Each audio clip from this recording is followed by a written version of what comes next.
What is up? My name is Erika Belvin, and this is my YouTube channel. Welcome. So today I am going to show you one of the things that I actually had no idea about when I first started a few years ago on Etsy.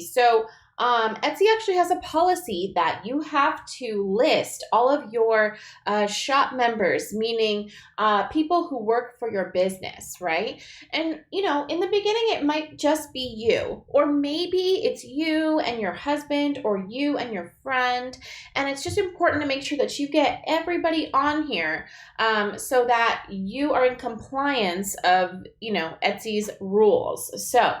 I'm going to go ahead and walk you through how to add new shop members to your shop. So we are in my back end of my Etsy shop right now.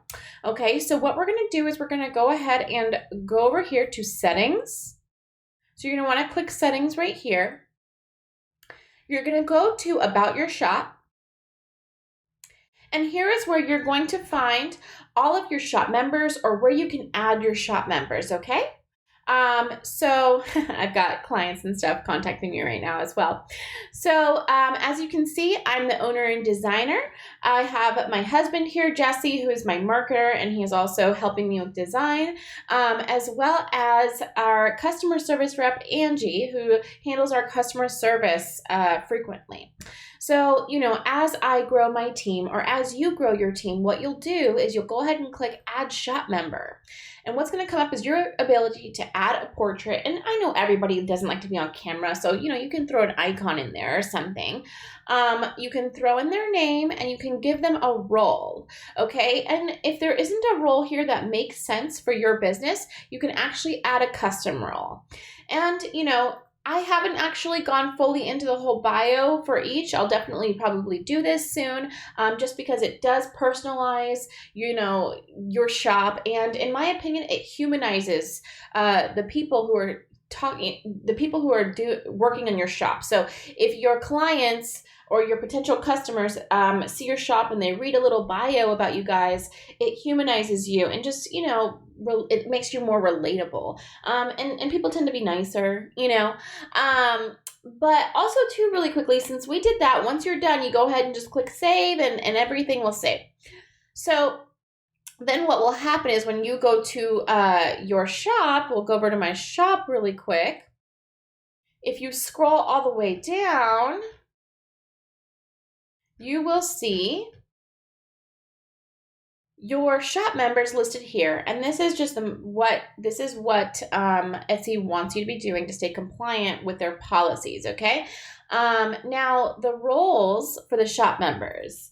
If you're not sure what some of those really mean, Etsy actually has an explanation for the roles that they have preset for you.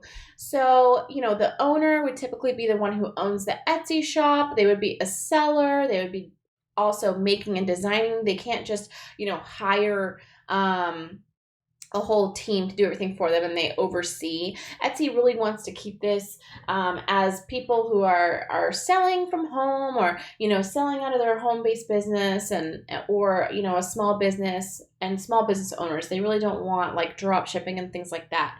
An assistant, right? Full part-time seasonal helper, somebody who just kind of does like that third-party stuff, as well. You don't necessarily have to, throw in like every single little third-party person you hire. I mean, if you hire somebody from Fiverr to do your graphic work or something really quickly, that doesn't necessarily mean that you would throw them on your shop help, if that makes sense. That's just kind of free work. And they actually go over this as well in a different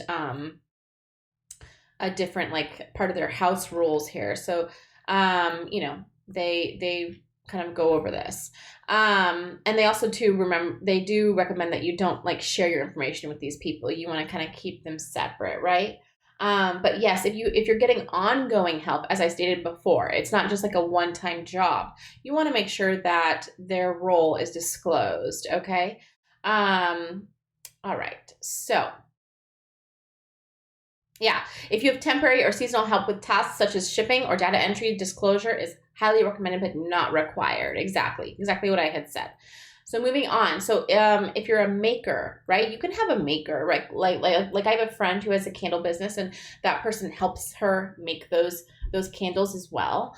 They both make them together. A curator, right? Someone who selects the products you carry.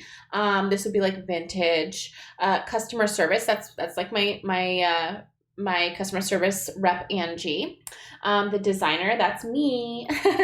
Might be you too. You can give yourself several roles. I gave myself the role as the owner and designer. A marketer.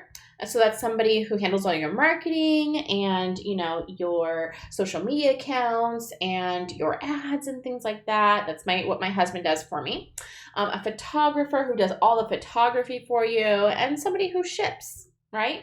So they want these type of people on your shop. It's very important for them to have these people listed.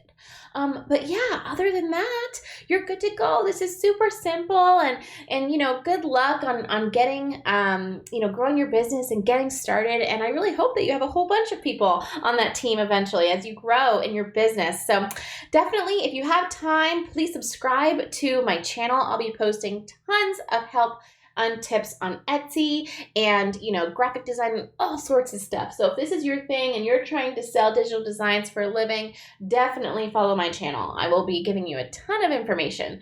But other than that, have a great rest of your day.